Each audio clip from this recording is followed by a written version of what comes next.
Continuando con el rol de los antígenos y anticuerpos de los leucocitos, plaquetas y granulocitos en el área de medicina transfusional, veremos en esta presentación dos condiciones también para ejemplificar ese rol de esos antígenos y anticuerpos, la trombocitopenia inmune y la trombocitopenia inducida por medicamentos. Un poco ya en el contexto saliéndonos un poco del rol específico de los componentes celulares, como los habíamos visto en las presentaciones pasadas, y en este caso mediando, en el caso sobre todo segundo, los medicamentos también como factores determinantes también, claro, en su interacción con anticuerpos y de los leucocitos y plaquetas, pero digamos en un contexto un poco distinto en el que ya no va a mediar como tal una respuesta celular específica. Hablemos primero entonces de la trombocitopenia inmune. Es un concepto muy amplio hablar de trombocitopenia inmune, como lo pueden advertir, y es pues por lo tanto cualquier reducción del número normal o habitual del conteo de trombocitos, en donde media una respuesta inmunológica detrás de esa causa. ¿Cuáles podemos tener? Congénitas, por ejemplo, y ya no vamos a hablar específicamente aquí de las inmunes en esta diapositiva, sino de qué causas pueden explicarnos un descenso en los recuentos. Causas congénitas, específicamente, el fallo, digamos, en la formación o en la producción, digamos, medular. Usualmente es parte de una falla generalizada de médula debido a muchas cosas, medicamentos, infiltración, por ejemplo, neoplásica, infecciones, etcétera. Está también la otra posibilidad, que es un aumento en la destrucción, y allí la causa inmunológica es una de las posibilidades. Un aumento en el secuestro de esas plaquetas sin que haya como tal pues, una destrucción, digamos, sino que estén capturándose en mayor rata, en mayor frecuencia, digamos, o en mayor nivel de lo normal, como en el caso de una esplenomegalia. La pérdida dilucional también en los casos de transfusión masiva, si sobre todo estamos haciendo la evaluación, digamos, de ese recuento como una concentración, pues por supuesto que vamos a tener valores menores, pero en este caso pues es causa exclusivamente dilucional. Nos vamos a centrar entonces como tal en las inmunes ahora. Entonces, la definición específicamente de esa condición de trombocitopenias inmunes es una condición en la cual la sensibilización a las plaquetas con anticuerpos reducen su vida media, que habitualmente está entre 7 y 10 días, a solamente algunas horas, removiéndolas prematuramente del sistema reticuloendotelial.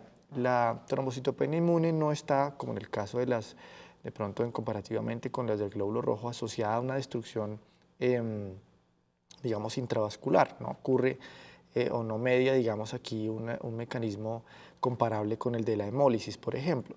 Usualmente la presencia de anticuerpos recubriendo una plaqueta sencillamente marcan su destino para que sea esta retirada de la circulación, digamos, con mayor avidez, y es finalmente el mecanismo final que lleva a tener recuentos un poco menores. Por supuesto que allí ya en el sistema reticuloendotelial del vaso sobre todo, que es el que hace la captura, pues sí van a ser lisadas, pero no es un mecanismo, digamos, de destrucción intravascular como ocurre normalmente en el caso de los glóbulos rojos. Las trombocitopenias inmunes tienen frecuencias pues, variables, dependiendo también de los modelos, si es auto o autoinmune, que ya lo veremos en la siguiente diapositiva.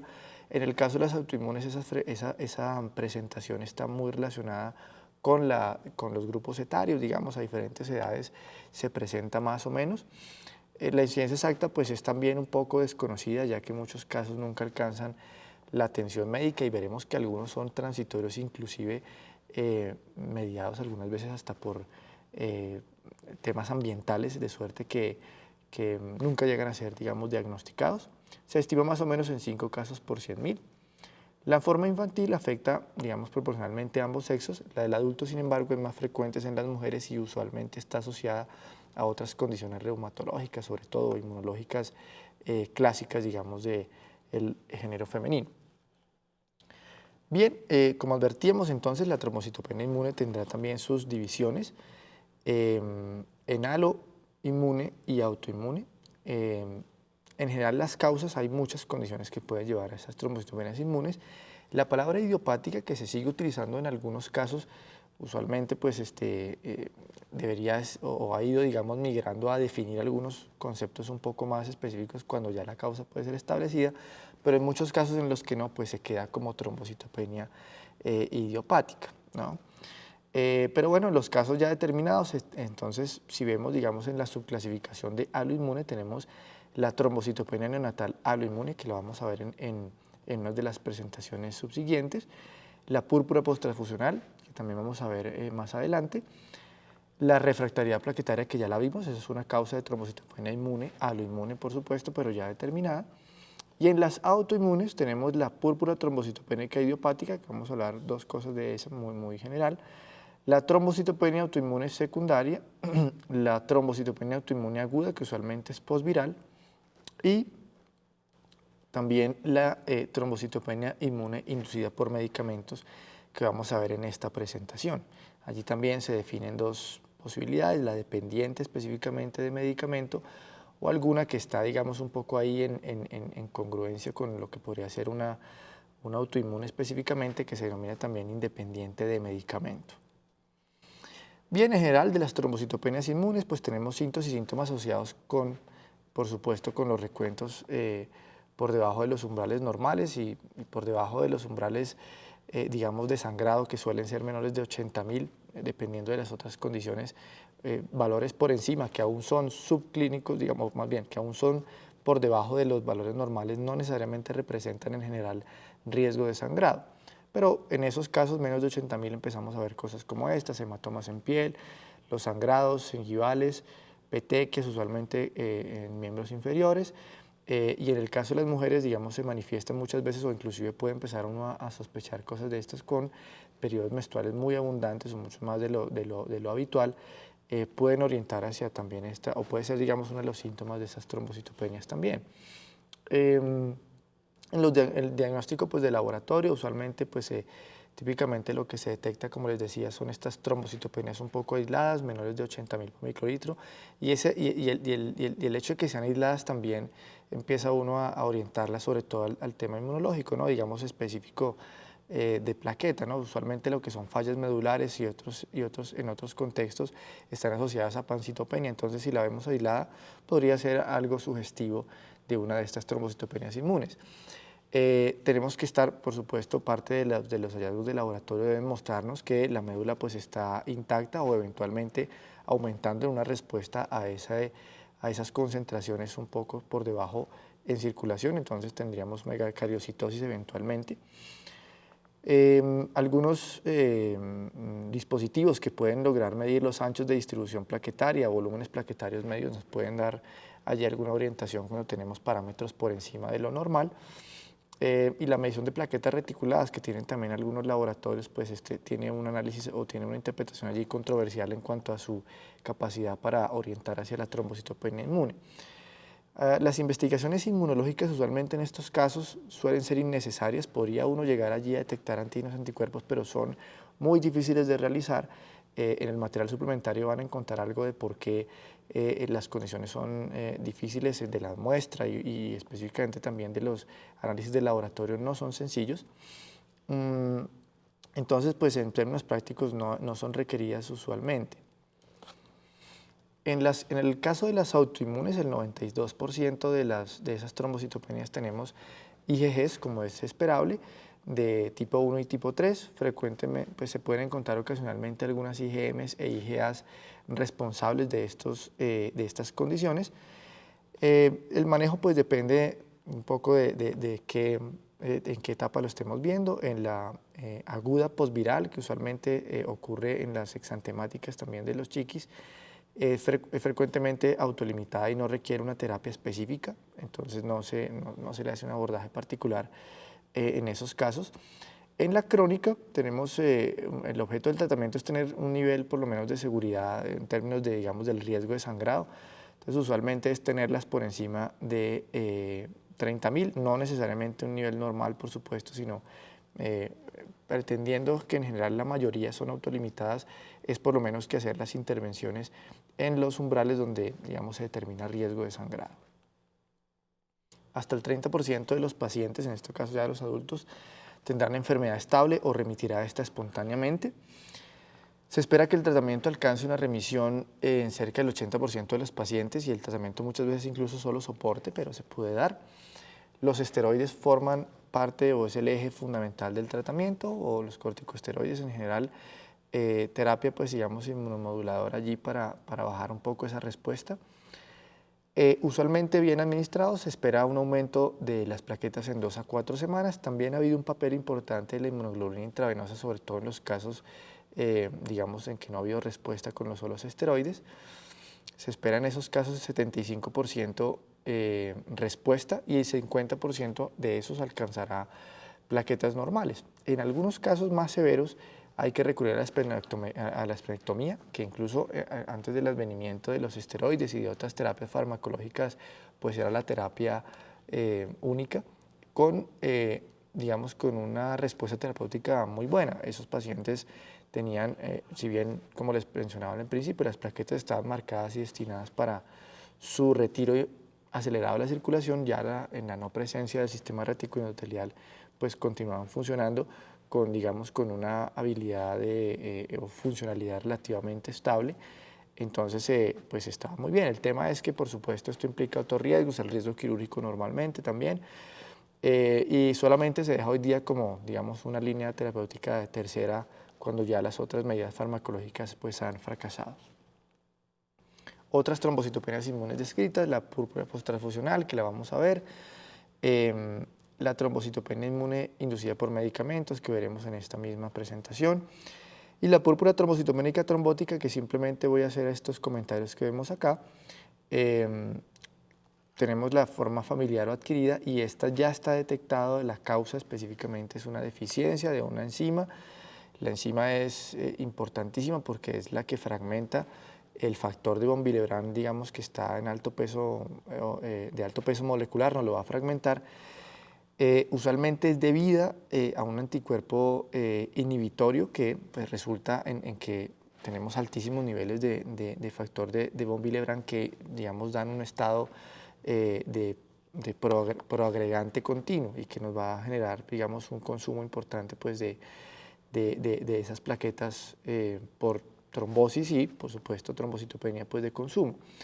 Tenemos entonces fiebre, trombocitopenia, algunos síntomas neurológicos, sobre todo porque pueden haber trombosis a nivel de algunos vasos de la circulación pues, cerebral, por ejemplo.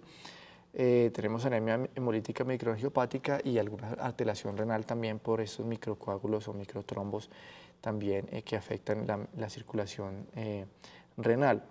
El tratamiento es intercambio plasmático usando plasma fresco congelado y es esta una de las indicaciones hoy por hoy, como veremos en la charla de indicaciones, de plasma fresco congelado para digamos, reponer o de intervenir también sobre la condición de la púrpura trombocitopénica trombótica, pero entonces este es un déficit como tal enzimático que queremos corregir, en este caso con el intercambio plasmático. Bien, centrémonos ahora en la trombocitopenia inducida por medicamentos, también, digamos, clásicamente en inglés conocida con la sigla DITP. ¿Qué mecanismos existen o se han planteado para explicar las citopenias o las reducciones en los números de células que pueden estar inducidas por medicamento? Por un lado tenemos la que denominamos independiente de anticuerpo y en este caso es un defecto tóxico del medicamento sobre la médula ósea, digamos que va a intervenir sobre las células precursoras y por lo tanto vamos a tener la citopenia o pancitopenia eventualmente cuando es sobre todo en de este nivel de toxicidad medular suele involucrar más de una de las líneas celulares. Está la segunda o el segundo mecanismo, los anticuerpos inducidos por medicamentos que inducen a su vez formación de autoanticuerpos. Esto es el caso de la trombocitopenia inducida por sales de oro, que vamos a mencionar a continuación, o la neutropenia inducida por levamisol, que es otro medicamento también, nos puede dar origen a estos episodios de reducción de neutrófilos. O clásicamente los anticuerpos dependientes de medicamento, como las heparinas, las penicilinas, las cefalosporinas y las quininas, y vamos a ver un poco más en detalle este último entonces. Veamos, sin embargo, también, como ven aquí en la tabla anexa aquí a la diapositiva, entonces tenemos esos mecanismos, digamos, de desarrollo de anticuerpos antiplaqueta dependientes del medicamento digamos, en algunos mecanismos distintos y una descripción, digamos, de ese mecanismo. El que nos interesa sobre todo aquí el primero, los que llamamos anticuerpos de plaquetas dependientes del medicamento clásico, y en este puntualmente el representante son las quininas. En este caso son, digamos, unas uniones no covalentes de anticuerpos del medicamento a las glicoproteínas plaquetarias. Eso crea un nuevo epítope que va a ser reconocido, digamos que va a generar una respuesta de sensibilización en ese mismo paciente y va a generar un anticuerpo que va a pegarse a esa plaqueta marcándola para que sea retirada de la circulación, como en el caso de las trombocitopenias que ya veíamos previamente generales. Entonces aquí lo que tenemos son anticuerpos que se nos va a pegar de forma no covalente a la membrana de la plaqueta, ocasionándonos el problema. También hay algunas otras formas, otros mecanismos que ven ustedes allí, anticuerpos inducidos por aptenos, que es un poco más el caso de las penicilinas, anticuerpos dependientes de algunas otras fracciones específicamente del antígeno plaquetario, producción específica de autoanticuerpos, como es el caso de las sales de oro, por ejemplo, y algunos también se han descrito la presencia de complejos inmunes digamos, depositados también en la superficie de la plaqueta. Pero vamos a ver los dos clásicos, que es el mecanismo clásico de las quininas y la de heparina, que son los más frecuentes. Entonces, bien, con la clásica o la trombocitopenia inmune inducida por medicamentos, tenemos que es entonces una reacción idiosincrática, es decir, ocurre, digamos, particularmente allí en algunos pacientes, en otros no, un poco inexplicable, y que ocurre en algunos medicamentos, específicamente, solo en algunos. Ya habíamos mencionado anticuerpos antiplaqueta que producen depuración plaquetaria por el sistema reticuloendotelial y que van a ser dirigidos entonces a un complejo que va a formarse, o a este nuevo epítope entre el medicamento o fracciones del medicamento y ciertos antígenos de la membrana plaquetaria. Frecuentemente resulta en trombocitopenia severa y en sangrado mucocutáneo. Vamos a ver que la trombocitopenia es muy profunda. Típicamente este mecanismo o esta modalidad, digamos, de trombocitopenia mediada por medicamentos aparece 5 a 10 días luego de iniciar la exposición diaria a ese medicamento, o en los casos en donde ha habido ya reexposición puede ser mucho más rápido, apenas algunas horas. Vean ustedes lo profundo de la trombocitopenia, y esta es una de las grandes diferencias que ya les voy advirtiendo con el mecanismo de heparina, que es el otro, digamos que comparativamente clásicos. En este es muy profundo, ven ustedes, a menos de 20.000, por supuesto, estos son ya umbrales de sangrado, entonces es muy delicado. Puede simular también una trombocitopenia inmune, inmune idiopática o primaria, como las que vimos descritas previamente, con las petequias, etc. En este caso, entonces, en la vía clásica de las quininas, este es el ejemplo, digamos, más clásico, tenemos una profundísima trombocitopenia de niveles de menos de 10.000, por supuesto, esto casi que es compatible siempre con sangrado de algún tipo.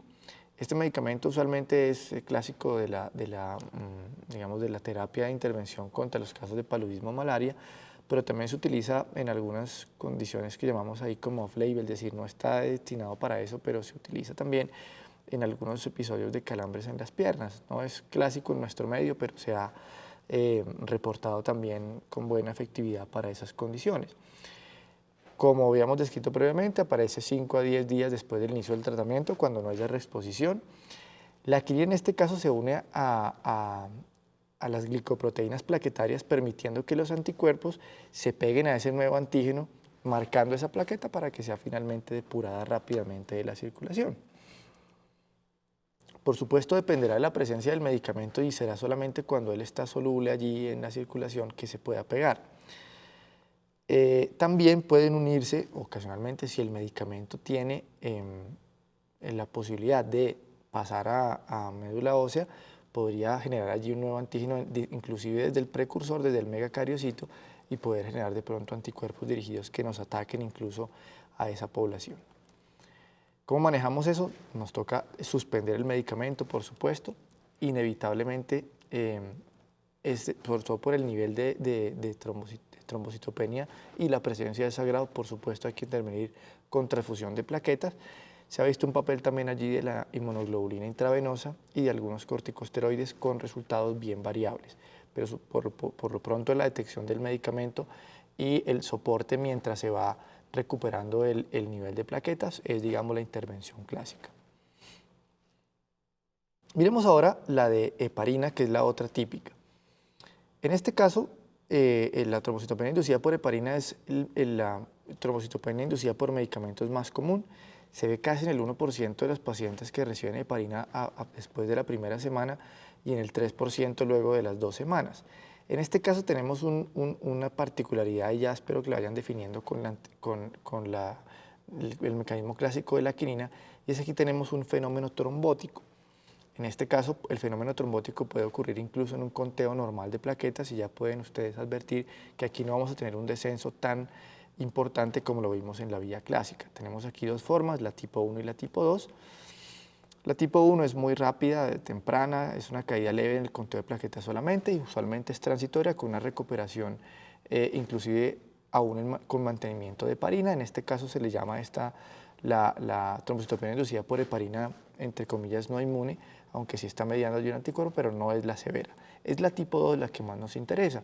Esta ocurre, al igual que en la vía clásica de las quininas, 5 o más días luego del inicio de la heparina, pero tiene un riesgo de trombosis importante debido a que tenemos activación de las plaquetas, que ya vamos a ver el mecanismo fisiopatológico muy interesante, con generación de micropartículas procoagulantes. Entonces tenemos aquí finalmente aquí no es por depuración de las plaquetas finalmente la trombocitopenia, digamos por el sistema reticuloendotelial, sino tenemos es una activación y un consumo de las plaquetas por un fenómeno trombótico. Tenemos entonces una activación endotelial por anticuerpos antiheparina contra complejos del factor plaquetario 4 y heparansulfato, que lo vamos a ver aquí en las siguientes gráficas de una mejor manera. Siempre debe sospecharse en pacientes expuestos a heparina cuando tenemos un conteo menor del 50% de línea base o que se nos baje de 150. Aquí no debemos esperar profundas caídas, pero sí cuando tengamos estas reducciones relativamente no tan importantes, siempre debemos advertir que podemos estar ante un caso de estos y que es mucho más, digamos, y que hay que intervenir mucho más, muy oportunamente, porque tenemos fenómenos trombóticos de, digamos, significancia clínica muy importante. Veamos un poco de la fisiopatología. Tenemos aquí entonces que la heparina que estamos administrando va a entrar en contacto con algunas de las proteínas plasmáticas, proteínas de membrana de la plaqueta. Recuerden ustedes que normalmente la plaqueta tiene algunos granos alfa. El problema va a ser que esta interacción de la heparina con algunas de estas moléculas de membrana nos va a ocasionar, por un lado, la liberación de va a estimular la liberación de ese factor plaquetario 4, que va a entrar a formar algunos complejos inmunes, como ven ustedes en la parte inferior izquierda de la ilustración, con la misma heparina. Esto es, digamos, en principio como la estructura básica que va a generar la respuesta de un anticuerpo. Inicialmente, como va a ser dirigida a ese complejo, el complejo inmune va a formarse allí, digamos, soluble en plasma. ¿Cuál va a ser el problema? Ese nuevo complejo, recordemos que también la misma plaqueta tiene, como veíamos en la anterior diapositiva, me vuelve un poco, tiene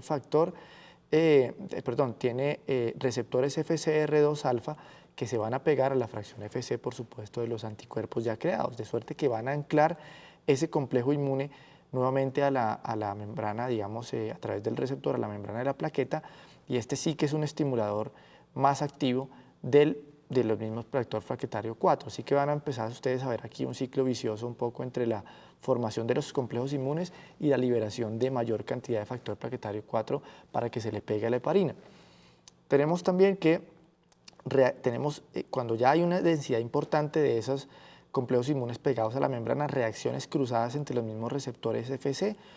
Esta reacción cruzada activa las glicoproteínas plaquetarias que empiezan a pegar fibrinógeno y a desencadenar, por lo tanto, la agregación plaquetaria, y es lo que va a llevar finalmente a la generación, digamos, ya del fenómeno trombótico como tal, en cascadas impresionantes que incluso involucran estos árboles gigantes de moléculas similares a heparina pegadas con factor plaquetario 4, y por supuesto a plaquetas pegadas unas con otras por activación también de la relación con fibrinógeno. Entonces aquí finalmente vamos a desencadenar es una respuesta proagregante, pues sí, de trombótica finalmente, producto de esa interreacción. ¿Qué va a llevar a este tipo de complicaciones muy graves? Finalmente, inclusive a pérdida algunas veces de extremidades, inclusivamente, incluso gangrena, pues por supuesto, de estas extremidades, como ven ustedes en las imágenes. Tenemos por supuesto que descontinuar la warfarina y, ojo, no reemplazarla por warfarina, porque pueda incrementar el riesgo de esos fenómenos. Básicamente también las de bajo peso molecular también nos dan reacción cruzada en la mayoría de las ocasiones, y se utiliza usualmente daparanoide sódico o irudina recombinante, es la única alternativa mientras pasa digamos el episodio, pero pues nos va a tocar a ese paciente tratarlo con eso, porque no con heparina se va a poder hacer. Aquí tenemos en el cuadro entonces la diferencia entre la DITP clásica y la inducida por heparina, en donde podemos ver las diferencias entre los tiempos, que no son muchos, pero sí por un lado, un fenómeno de sangrado contra un fenómeno trombótico, y las diferencias también entre los umbrales, digamos, en donde esperamos las trombocitopenias, y por supuesto otras cosas allí también de diagnóstico y tratamiento que hemos revisado, pero sobre todo son en las tres primeras condiciones más importantes en donde podemos diferenciar las dos modalidades clásicas de trombocitopenias inmunes mediados por medicamentos, y que también, como ven ustedes, finalmente son anticuerpos, en este caso pues contra nuevos antígenos allí que se producen por esa interrelación. No olvidar también que en estas condiciones es muy importante recordar que no son solo medicamentos los agentes externos con los que tenemos contacto y que pueden tener contacto incluso con estas proteínas de membrana plaquetaria, sino que también están, digamos, descritas muchas interrelaciones entre otras proteínas que provienen, digamos, de lo que conoceríamos o denominaríamos como consumos regulares ambientales. Por ejemplo, a la leche de vaca, por ejemplo, tenemos allí la primera, tenemos en algunos pacientes, en estas reacciones idiosincráticas un poco inesperadas, reducciones también hasta niveles de 50.000 por microlitro, que incluso involucran riesgo de sangrado. Entonces, importante que también lo podemos ver inclusive asociado a eso. Al jugo de arándano, por ejemplo, también lo ven ustedes allí también en el cuadro, con incluso reducciones tan importantes como 10.000 por microlitro, que ese es un riesgo de sangrado inminente. Las semillas aquí que ven abajo, las semillas de sésamo, que son, usualmente de allí sacamos el famoso tahini, que es una parte de la cocina árabe, y está muy descrito, es uno de los que más se han descrito casos de estas trombocitopenias inmunes también, digamos, inducidas en este caso por, no digamos medicamentos, sino por este tipo de medicamentos, aunque aquí tenemos alrededor de 60.000 usualmente es la caída.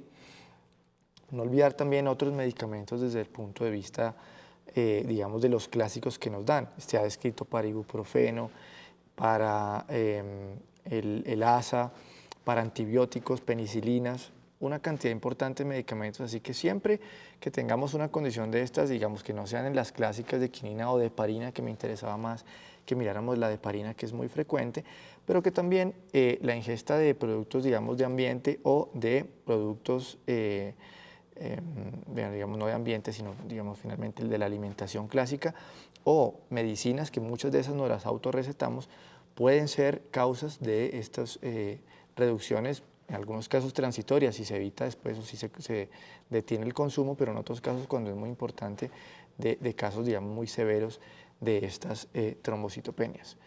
Esto me lleva también nuevamente al final de la presentación. Para mayor información de esto, de esta temática, no olviden revisar el material complementario. Inclusive hay un ejercicio en la parte, digamos, de actividades complementarias sobre algún caso clínico para que diferenciemos estas dos condiciones a raíz, pues, digamos, a partir de unos casos clínicos que están expuestos. Por su atención, muchísimas gracias.